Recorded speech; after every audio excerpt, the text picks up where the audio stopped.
Chris Doerr, welcome to the ITA podcast. How are you today?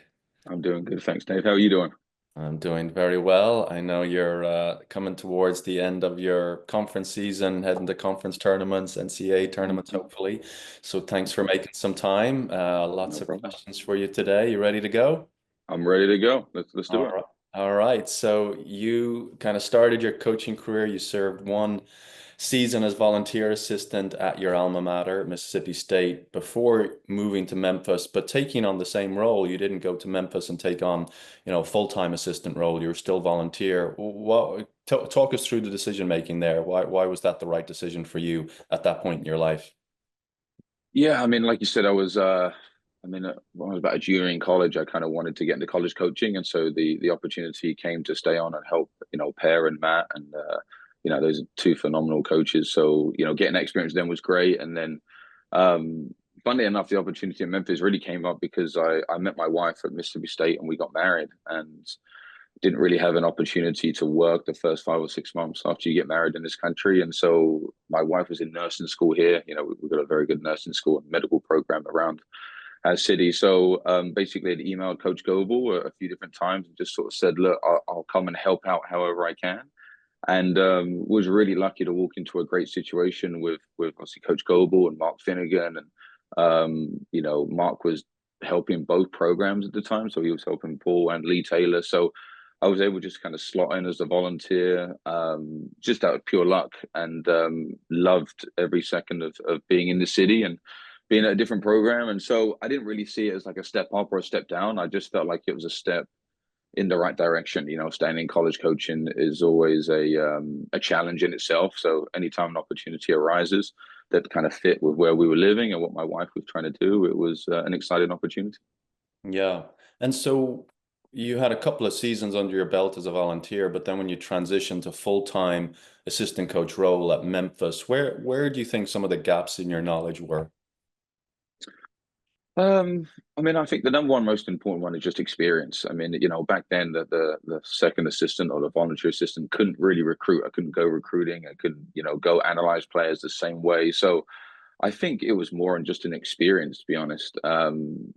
Like I mentioned, I was very lucky with Per and Matt, and then with Paul and Mark to be so hands-on when it comes to coaching and doing individuals. And all of those four guys are fantastic recruiters, and they allow me to sit in with them with my laptop and kind of learn a lot from them and see how they handled phone calls and how they did different things. So I think there was just sort of plugging in what I'd done before and using it in the right way. When I was a captain at Mississippi State, I got to host the players on official visits. And so, understanding what a player might want, what they might need. So it was more of tasting a theory of how we learn something and just putting it into place. Knowledge wise, I mean, obviously compliance is another big thing. I didn't do a ton of compliance work. So, learning that, but I think that changes year to year and program to program as well. So just more of the experience. And so, Chris, if there's any student athletes listening now and they're getting ready to maybe volunteer next year at an institution, or maybe they're a GA, they're not in a full-time role. Yeah, any advice on how they can take full advantage of that situation? Because it sounds like you were able to take full advantage of it. You also had coaches trying to mentor you, which is great, and unfortunately not always the case. But how might a volunteer take full advantage if they want to use that to springboard themselves to a full-time role? I think the best advice I always tell people is to get stuck into as much as you can. Especially in our job, we have head coach, assistant coach. Obviously now you have the second assistant option sometimes, but there's so much work that needs to be done. And any way you can come in and say, hey, can I help with the Nike ordering? Can I help with some kind of compliance work? Can I help, a run practice or anything like that? I think they'd be very surprised how much a head coach and assistant coach would go, great, I'd love to help you in that area. And I'd love for you to help me as well. So I always tell people, get stuck into it. The more you do stuff hands on, the more you learn how to do it. And then the things that you're most nervous about. So I think for me, it was more about just contacting players. How do you get in touch with players? How do you understand their level, maybe on some results? You have to put yourself in those situations to kind of learn that. And so, watch an assistant, talk to a recruit, watch the head coach, find out which players they like, which players they don't. ask for the recruiting videos as well, and just start analyzing your players, so you can sit there and have your personal notes on a player that you may, maybe dodge a technique here, or maybe this doesn't look right, and just see what the head coach and the assistant coach kind of say. So I think that's what I try to do as most, is I plug myself in as much as I could, so that it also allowed the coaches to trust me, but also gave me the hands-on experience as well. Very good. And then you went to Florida State, you were assistant coach there, and then you got the opportunity to come back to Memphis as the head coach. And I'm assuming the job wasn't just handed to you, that it's a great job, great facility. I'm sure the competition was strong to try and get that head coaching role. What do you think you did, other than your connections that you had with the city there, your experience there? What do you think you did to separate yourself from other candidates? Because we're in April now. We're going to have a ton of assistant coaches going through that this summer. Again, what advice would you have for them to kind of set themselves apart? Um, I don't know, honestly. I mean, like you said, there were some really good people going for this job, and I just felt very lucky to be one of them, to be honest. But I think, like you mentioned, I did know quite a few people that were here still, and I was able to call them up pretty quickly, and I was able to get in touch with some big people, and that definitely helps. Just being able to call up and say, who do you think I should talk to? I think getting to know a few of the different boosters was a big thing, because I didn't get as much exposure to them when I was here before. But being able to call up, even just Coach Goebel and say, hey, can I talk to this guy? Because I knew they'd kind of helped us out one way. Or should I talk to this guy? Who do you think? So I think a lot of it was just, once again, pretty lucky to be in a position where I knew a lot of people. And then, when I was the assistant here, I was here for a long time. So I think a lot of assistant coaches make the mistake of moving on a little too quickly sometimes. I mean, I was here for 7 years, so I had, two or three recruiting classes. We had a conference title, we had, a Sweet 16 appearance, but it was also, I had 7 years here of showing that I could recruit to this place, and showing that we could be successful in some places. And I think that's the one thing I think assistant coaches maybe make a mistake a little too much, is they move on too quickly and don't understand that sometimes you stay there, you develop stuff, you learn a lot more.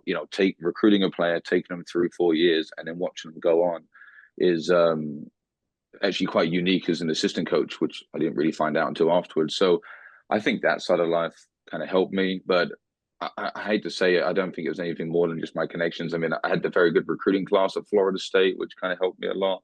But I think a lot of it just, I ticked a lot of boxes on paper, and wife's family is very close, so it wasn't like I was going to come here for 2 years and then leave. Yep. And then I had a lot, and just enough people. But I always tell people, I don't think when you're looking for head coaching jobs is to pick up the phone, send emails, to get in contact with as many people as you can. I think people are worried, like, oh, ADs are going to make their own decisions and they're going to do this. But if a person's name keeps coming up and keeps coming up, and they have conversations, I think you're putting yourself in the best opportunity to try to get on the phone with the right person. I think that's the overall goal at all times. Yeah, so Chris, just expanding on that a little bit. So again, you had the connection there with Paul, who's getting ready to retire. But if a coach doesn't necessarily have that connection, they know, okay, the associate AD who's doing the hiring, is it doing some research on that associate AD, maybe seeing where else he or she maybe worked, and if there's some connection there? I mean, yeah, can you walk us through maybe again what steps? Because I think a lot of coaches make that mistake. They submit an application and go, oh, my resume will speak for itself, kind of thing. Mm-hmm. Um, yeah, can you expand a little bit on that? Again, any advice you have there?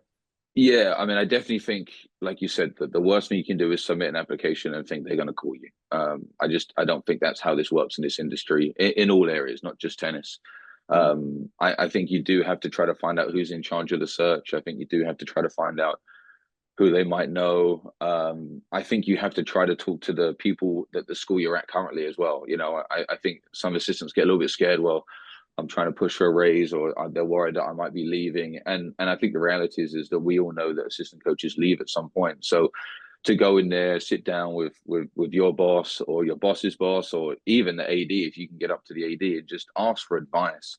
Mhm. I've always found that whenever you go in and ask for advice on what to do, you always get advice plus help usually because most people want to help people. And then, like you said, I think any way you can find a connection is great. And if you can't find a connection, that's very tough. Don't get me wrong, but I think, like you said, those basic things of doing that. I also just think a little bit old school is if you can pick up the phone and get a phone number, if you've got the confidence to call somebody, I think it goes that little bit further than just sending an email or a text message, which I think younger people like to do more. I prefer a text message than a phone call, but I think it's just like you do with recruits. If you pick up the phone and you never know what a conversation could spark something, and Yeah. they could also say, "Hey, I'm really sorry, this just isn't going to work out." And I think when you're talking to somebody, on the phone, you learn a lot about them, you learn a lot about their personality, but they also learn about you. And I've never seen a phone call go wrong, whereas I've seen numerous emails not be Yeah. returned. And Yeah, I guess that's maybe another piece of advice. So. Yeah, no, very true. And the other thing I like that you said at the beginning, you were honored to be even in consideration. I think sometimes coaches make again, kind of this assumption that, oh, they're actually lucky to have me in the pool here, and it's I think that humility comes through that you're really grateful and appreciative and taking nothing for granted, and you're probably going to work that bit more to get the job because you know how lucky you are to be in the mix, and I think sometimes that's missing. So, okay, well, and so going back, Chris, your decision then to go to Florida State. So walk us through that. You're at Memphis for 7 seasons or so. Um, did you not think you could get the head coaching job at Memphis unless you went somewhere else and got some additional experiences? Or again, why did that make sense at that point? Um, I think a couple of different reasons. I think I had a few people that were quite close to me that had always advised me to see a different program, not just assume that being somewhere for at one program, the same problems they seem to pop up at different programs, but the way you solve them seem to be very different. And so, what we did at Memphis was great, and I had a great time. But then I get to Florida State, and everyone just assumes, oh, it's going to be 10 times easier, and you've got this, and now you've got that. And I think every school you look at has its issues, and every school has its problems, and every school has its strengths that sometimes you don't see as well. So. Um, I'd seen a few people that I think had maybe rushed into head coaching jobs a little too quickly, and I felt like I always wanted to go be an assistant to somebody else and maybe, go somewhere else. And my wife has a very prominent career, and so picking and choosing where we could go was quite a difficult thing because she obviously had to find work as well. But yeah, it was just about seeing what options were available at the time, and I was quite lucky to get phone calls, quite a few summers in a row of people looking for assistance. And but it just felt like it was the right time to kind of move on at the time. And the idea of getting the head job at Memphis never really popped into my head. I just felt like it was time to kind of maybe go somewhere else and see something different. And I wanted to go to Florida State. I wanted to kind of go up against some big schools in recruiting. I wanted to go up against some big schools. When it comes to playing matches and play the Virginias and play the Wake Forests and obviously experience that as a player being at Mississippi State, but not as much as a coach. In Memphis, the kickoff weekend is maybe our best opportunity to play some legit schools week in, week out. So I just wanted to kind of challenge myself and see something different, and that was just been based on what people had said around me. And Florida State is a fantastic university, and Coach Dwayne has been there for a long time, and it just we went down to have a visit, and my wife actually went to Tallahassee for like a violin camp or something and loved it. So it just kind of slotted into place for me as well. And I love my 4 years there as well, for sure. Yeah. And so I asked you earlier about the gaps in your knowledge going from volunteer to full-time assistant. Same question. What were the gaps in your knowledge going from assistant, 11 years experience or so, assistant coach into head coaching, or were there any gaps? Yeah, I mean, I think there's a different type of pressure when you're a head coach. It's not just about winning and losing more. And I think you have that as an assistant, but once you become a head coach, you kind of understand everything's on you. So when you make a mistake, everyone looks at you. It's not like you're an assistant. Hey, I kind of messed up. All right, the head coach will kind of take this like you're the head coach. You're the guy that's meant to have everything in control from the bottom to the top. You're meant to be in control of everything. So I think it's just learning, ticking the boxes, as I was, Coach Hayden would say behind me, is like, he does a great job of having a little checklist on match days of what he's going to do. And I think in my brain every day, it's like, okay, what do I need to get done? What do I need to get done? And that work never really stops. As assistant, it's easy to break away, but head job, there's always another email, there's always another meeting, there's always something going on. You're planning for the future, you're planning for the present. So I think the job can be quite daunting. And I would say last year I was very stressed out at some point. But it's also, you know, I was very lucky with Coach Dwayne and Coach Paul that they allowed me to take on a lot of responsibility. And so I'd kind of been involved in, 10, 11 areas that before maybe some assistants had not been. And I talked to some in the past that had not necessarily been involved in some parts of it. And so for me, I was very excited to kind of get my hands wet again and just kind of get, jump into it. But yeah, I don't know if I think it's more of just an experience thing as well. Once you do it, I think you understand it a little bit more, and then you can just grow from it rather than be stressed or worried about it. Yeah, very good. And then going back to the assistant, because I'm just very conscious, I'm asking a lot of these questions because I'm very conscious of this time of year and the transitions that coaches are Uh-huh. made. And I love what you said about, your time at Memphis and staying in that assistant coach role, that oftentimes, yeah, we're all too eager to move on too quickly sometimes. But yeah, are there things that you miss about being an assistant coach? Again, if there's assistant coach listening and going, I really like it here. There's a lot going for me. I, have a roof over my head, etc. Like, what do Mhm. you miss about being an assistant coach? And again, how would you advise coaches, assistant coaches this summer in their decision making? Like, when do you know it's the right time? Or I guess nobody really knows, but Ooh, again, any yeah. tips there? Yeah, I think that's definitely hard. I mean, you don't know when you know. I think, like you said, the grass isn't always greener, and I think a lot of assistant coaches, and I was like this too. We always want to be the head coach, and if I was the head coach, I would do this, and we would be better. And I think sometimes it isn't always like that for a reason. And so I think being patient in the process. Let's say you retire at 65. I'm at 37 right now, so I've got another 30 years to be a head coach. We'll say 30 years is a very long time when you think 30 years ago I was seven. So I think sometimes we rush into it too much. And like you said, life's pretty good where you are, and I don't know if there's necessarily something I miss of being an assistant. I think sometimes, as a head coach, you've got to be a little bit. I think you've always got to be on point with what you're trying to do and what you're trying to build in your program. You can't deviate out, and I think sometimes as an assistant coach, you can kind of get away with that. Whereas the head coach is, if you say something, it's taken, and you're always trying to build your culture and build your program in a certain way, and that never really stops. So I think as an assistant coach, you can take time off a little bit easier, especially in the summer. But I also worked for some pretty good coaches that took a lot off my plate in the summer and over Christmas and allowed me to take a little bit of time off. So I think, I don't know, I just think it's a different kind of, maybe it's just a different kind of stress and pressure of making sure everything's, done with. But my advice to a lot of people, assistant coaches, if you're working for someone that takes care of you and is really good, don't rush away from that person, because it just because you get more money or you go to a bigger school doesn't necessarily mean that it's going to be any better for your quality of life, or all this kind of stuff goes.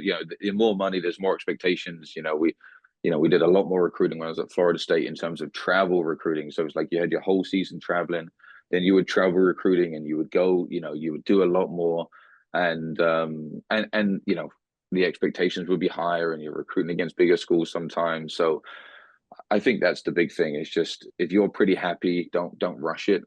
If your head coach takes care of you, I think that's the number one thing that I think is really important as an assistant, that your head coach cares about you, because it goes a long way with having a baby or whatever you're going to do next, or when they care about you, you want to work for them. So Yeah. And so going back now to present day, or I guess going back and forth, when you were the assistant coach you didn't have this facility that you have now, and some folks listening have probably been at the facility and understand it's a beautiful setup and one of the nicest we have in college tennis for sure. Mhm. But how has recruiting changed? Is it just a given now that everybody at the top of the game has beautiful facilities and it's just an expectation? Like, how has it made recruiting easier at Memphis in this second stint there, or has it? Yeah, I mean, I think obviously, as you said, I mean, we've got 12 indoor, 24 outdoor. We've got our locker rooms, we've got our offices, we've got a lounge, we've got a dartboard, pool table, ping pong table, we've got a kitchen area.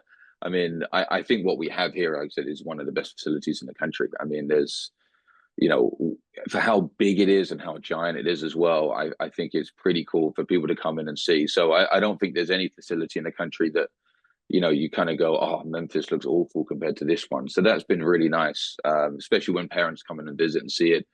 I Yeah. also think it's quite unique to see you have the little juniors playing, you have the junior academy, you have the adults out here, you have the all levels and areas of tennis, which I think is pretty unique as well, which makes it quite special because in college, sometimes we're so wrapped up in what we're doing and what our UTRs are and what we're doing. And you don't realize that there's 1,000 kids grinding away 3 hours a day to be a 7 or 8 UTR, let alone a 12.5 to a 12.6. So I think just realizing how far you've come as a player and how good these players are just to be here, I think helps a lot seeing the juniors around. Recruiting, is changing so much. I mean, NIL and all this stuff changing, and now the scholarship numbers potentially going to change as well. And I think it's a, I think it's just different. I don't think it's necessarily good or bad. I think it's just different for what we've got to do and what we're trying to, recruit kids for. I still think you're trying to, develop them and put them on the pro tour, which we've done a pretty good job of in Memphis. And we're still trying to take care of their academics and give them networking opportunities, which, the city of Memphis does a fantastic job of offering young professional jobs when they come out of college and, being a big city. And so, without going too much down, how we sell our city and how we sell our school, NIL has been something definitely different that we've had to get stuck into very, very quickly. College tennis has jumped on NIL on the men's side, especially really fast. And I've talked to a lot of different coaches here, and they're not seeing quite the same thing that we're seeing in terms of kids making a little bit of money and getting them on campus if you don't have this amount of money. So I think that's the only thing that's changed. But as always with recruiting, you adjust, you adapt to it, and hopefully you overcome. So that's what we're trying Yeah. to do. And so those recruiting conversations now, I mean, is that one of the questions that recruits or their parents or whoever's representing them, are they leading with those questions now? I mean, how have those conversations changed just in the last 5 years? Yeah, I honestly think in the last 2 years, I think they've come out front. I think they come straight up. We remember. I mean, we're trying to recruit with the best schools in the country as well. So there's no doubt that we're throwing our hat in the ring with them. And that number comes up a lot. How much do they get NIL? How much does this all add up to? And so I don't think it's the number one reason kids are making a decision. I think they're just putting everything down on paper and going, everyone's going to offer them a full scholarship and everyone's going to have a good facility, like you said. And, coaches now on college tennis being so prominent, there's a lot of pros on tour that have played college tennis at different schools. So I think we can all, sell things in different ways. I think in the last 2 years, especially in the last year, we missed out on a few official visits, just not having enough money, let alone having a number, not having enough. And I think you're seeing a lot of coaches having to decide how they want to use NIL money. Do we want to get involved in it? Do we want to do it for the whole team, just for individuals? How do you give money to a freshman, but then your number one player who's been in 3 years maybe doesn't get money? So I think we're all learning how do we want to do that, and schools have been very supportive, and schools like Memphis have helped us out a lot and are helping us a lot in NIL, so that makes a huge difference. But um, it is a bigger part of the conversation than it should be. 5 years ago, I don't think it was as big. I think it was more of a small thing, and we maybe did a little bit at Florida State, but it was a lot of terms. Whereas I think it's changing a lot now. Hmm. And you referenced that dynamic of, yeah, maybe you have a freshman coming in who's making money, but the senior who's been grinding away and winning a ton of matches for several years and has improved a lot. Is that, how does that dynamic work in the locker room? Are you seeing any conflict there, or hearing about any issues in locker rooms because of this, or we're not there yet? Yeah, I mean, I've heard about it a little bit. I think most coaches are smart enough to know that if you're going to give money to a freshman, you got to give money to your players. You know, we do the same thing for all our players here. So Mm. I think it's just looking how that changes. You know, it's not just fundraising, you know, $50,000 for one player. Now it's fundraising $300,000 for six players. You know, maybe that's what it takes. So I think it's just different. I mean, you know, you hear a lot of rumors, and it's funny. Like that's one thing I would say that way too much happens in college tennis when it comes to jobs. Is there's so many rumors of who wants what job and who wants this job, and then you call that person, they go, no one's contacted me, or I'm not looking at. And I think the same thing is with NIL money. Is I think everyone comes out and goes, oh, I'm getting this, and kids are kind of telling themselves what they're getting, and then what is their really final number? It's probably very different to that. So um, I think we're just having to adjust is the best way to put it. And you just want to be prepared and you want to be ready to go when it happens, and you want to take care of your players, you know, because obviously we want to have a fantastic program. We want to take care of everybody, and you know, but luckily I myself haven't dealt with that yet. But I'm sure at some point it will come up, and we'll have to, you know, adjust how we're doing it. Or what we're trying to do right now is just plan on doing the same thing for everybody, and seeing how that plays out. You know, you also don't want a player that's only here for the money, because then they're going to transfer every year. And I think we're seeing that in basketball, and we're seeing that in football, American football a little bit, where you know Mhm. kids take the money and then next year transfer portal, and now that they can transfer as much as they want, I don't think that's good, but I also don't think it's good that they're chasing money. And I don't want a kid just to chase money to play for Memphis. You know, we want them for different reasons. We'll put it And so, I mean, obviously, you're hearing a lot from Associate AD, your athletic department as a whole. You're reading what everybody else is reading, house settlement. I know there's a lot of talk about Memphis and maybe moving conferences and on. things of that nature. I'm sure every day you're hearing probably something different. But you're taking in all this. You talk about maybe being a coach for another 30 years. I mean, how are you kind of evolving yourself to meet this moment of change? And how do you think maybe you will need to push yourself or evolve in the coming years to continue to adapt to all these differences in our industry? I think the biggest thing that I've learned is to not say something's good or bad, just to say it's different. And so you have to learn how you want to adjust to something, because once we label something as good or bad, I think we're missing the reality that it's happening. You know, kids can transfer every year. So good or bad, that's the reality of it. I have to adjust the way I coach, the way I treat my players, the way we maybe recruit. Do we recruit a freshman? Do we recruit transfers? So I think we just have to learn to adjust. And then when you have a problem or you have something you have to overcome, you just have to find a way to do it. And like we mentioned before, I'm very lucky here at Memphis to have a lot of really good people on my side. We have a fantastic AD, we have fantastic, you know, assistant AD and associate ADs, and they're all really good at coming together and trying to fix a problem and trying to overcome it the way that we can. And I think that's what a lot of schools are going to try to do, and that's what I think most coaches are going to do. I think we have to learn to adapt and overcome and change the way we do things. Um, and I think it's a good challenge for ourselves as well. You know, our job, I think one of the things I love about our job is it does change so much, and every day is something different, and every year we have a different team, and we have to do something different in practice, and the players coming and are changing. The generations of players are changing so quickly, and we have to adjust with that as well if we want to get the best out of our kids. And so, on a personal level, you know, I listen to a lot of podcasts from a lot of different sports, from a lot of different people, and that really helps me to kind of see things differently. I think because you hear about what they're doing and how they're adjusting. Because at the end of the day, we're all every sport in college athletics is dealing with a similar kid that 4 years ago was a different kid. You know, my senior to my freshman are very different, and we have to adjust to that. That's not just a tennis thing. I think that's sport wise, and it's going to happen in professional athletes as well. The Alcarazes, the Sinner, the Zverevs are very different to the Federers, the Djokovic, and the Dows. Mm. You know, this comparison of who's better, I don't think matters. I think they're just different, um, and everybody's very very special in their own right, and we're trying to get the best success out of them. I'm Mhm. sure 10 years ago, everyone had to adjust as well. And 20 years ago, we had to adjust. So it's just the reality of our world. Things change quickly, and we have to change with them. Yeah, I think that's a wonderful perspective that will serve you well here in the coming years and decades. So, well, let's jump into some rapid fire questions. Is there a book? I always worry when I interview coaches younger than myself if they read or not, but maybe is there a podcast or Yeah, something there you that go. had an impact on you as a coach? Yeah, it's a funny question.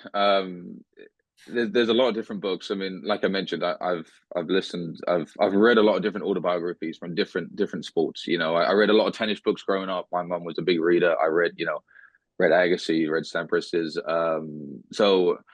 I've read Alex Ferguson, the great Man United managers. I've read his autobiography, which is fantastic. I read Tom Coughlin's autobiography, the old Giants NFL Super Bowl winner. I've even read some really old coaches, different autobiographies. So, like I said, I'm always picking, choosing different things. But podcasts is the other thing. Like I mentioned, Toto Wolff did one on the high performance, and Christian Horner did one where they run the Mercedes and Red Bull Formula One teams, and it was. I think it's just really cool to kind of hear how other experts that are managing stuff and managing players and managing athletes, how they do things as I guess we kind of fine tune what's important in our program and how we can make something important. And I don't know, that's just a personal curious thing. I really like when we see the insight of stuff like that.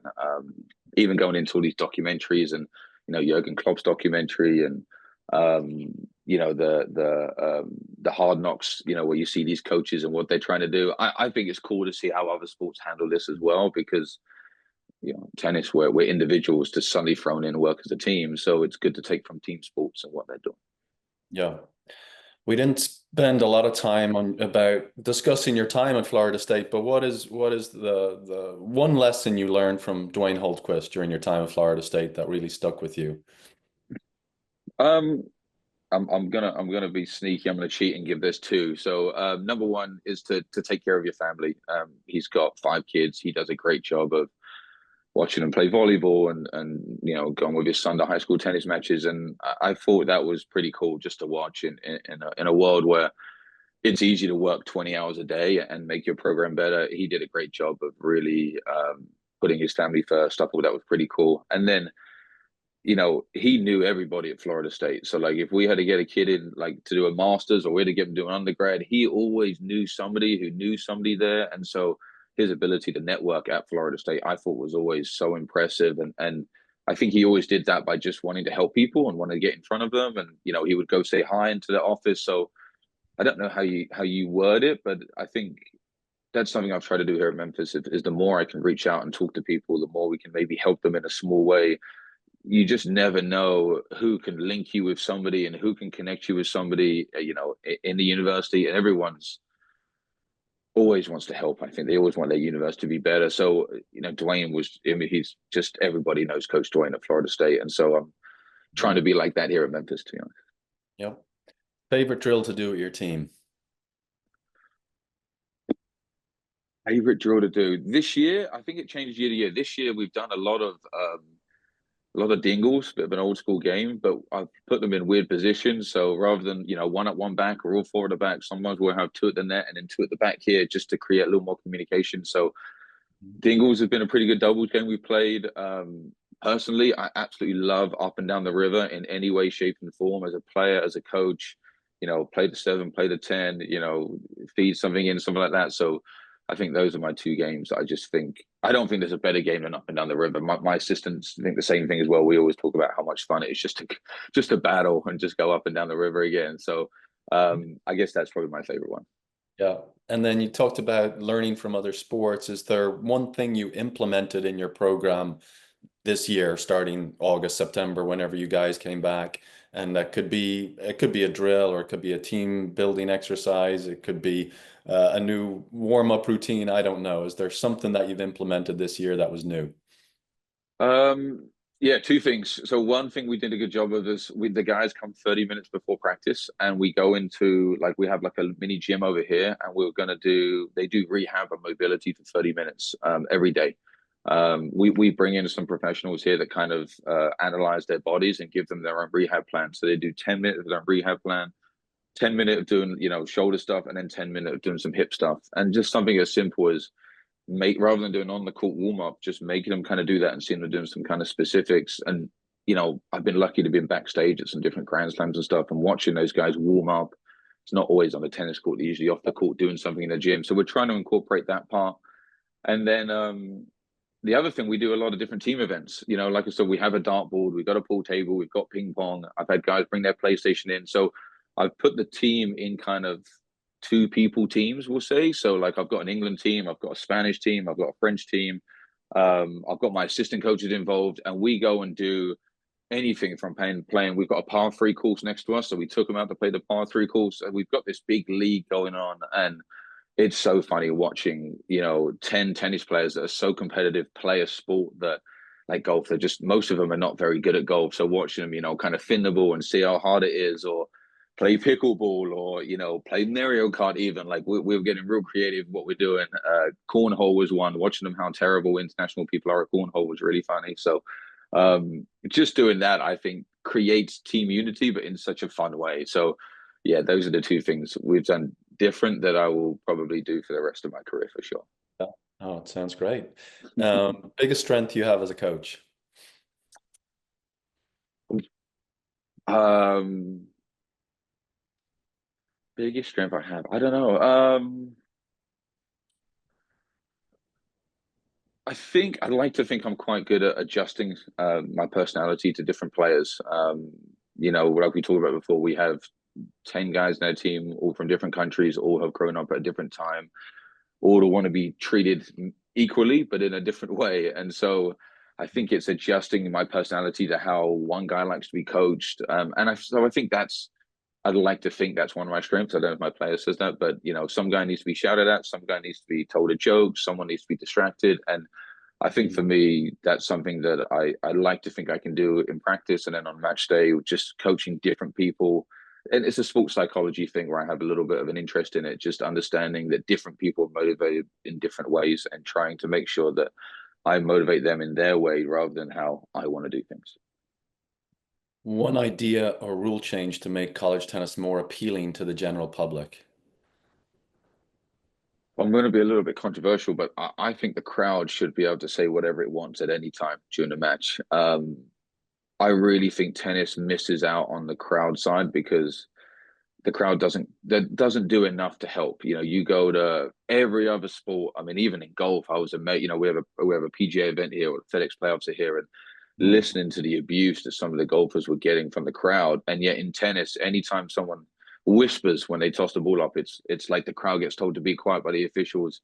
That's not fun. You can't get students on campus to come to events where they can't influence the game and make a difference. And so personally, I think the crowd can do whatever they want to do. And, if we need to put the players in a certain area, as we've done, that's fine. But man, the crowd in pro tennis, I've taken people to matches, and the fact that they can't get involved and make a difference, they don't come back. And so I think college tennis, we need to learn what every other sport does and let the crowd be horribly obnoxious, however you want to word it. And I know some crowds are ginormous and some are small. And I've been on the other side of it, where I've been, I remember being at Georgia and playing and getting just verbally abused by their crowd. And I think it's awesome that people care that much about college tennis. And so that's one thing I would change. I also think we should play every match as clinch. I know that's maybe goes against some people that want to finish matches, but once again, no other sport do you finish.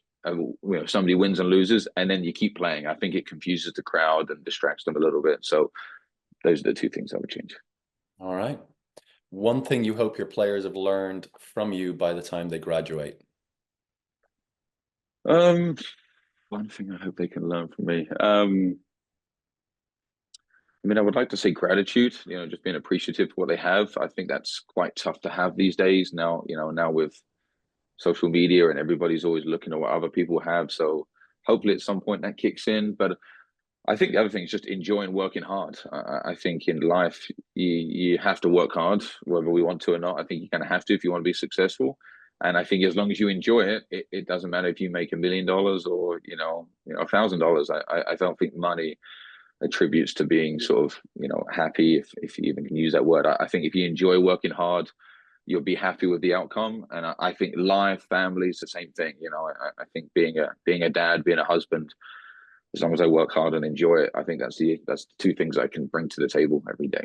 So, And then last question, I see the Masters on in the background there. Is Justin Rose going to win the Masters? gosh, I hope so. I really do hope so. Yeah, it's been you got to love Masters weekend. It's all on.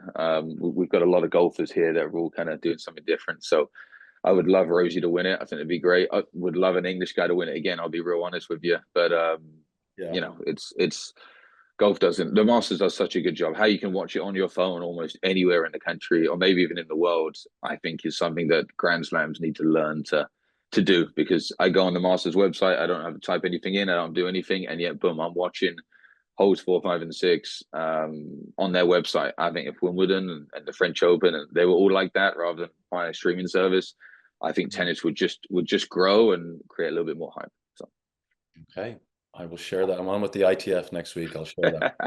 yeah, Well, Chris, see if that's okay. this has been a lot of fun. I really appreciate your insights for a man of your age. You have a lot of perspective and Oh, sure, that's good. interesting insights that I think will be super helpful to the coaches. So thanks for doing this. Thanks, Nick. Appreciate your time. It's been awesome.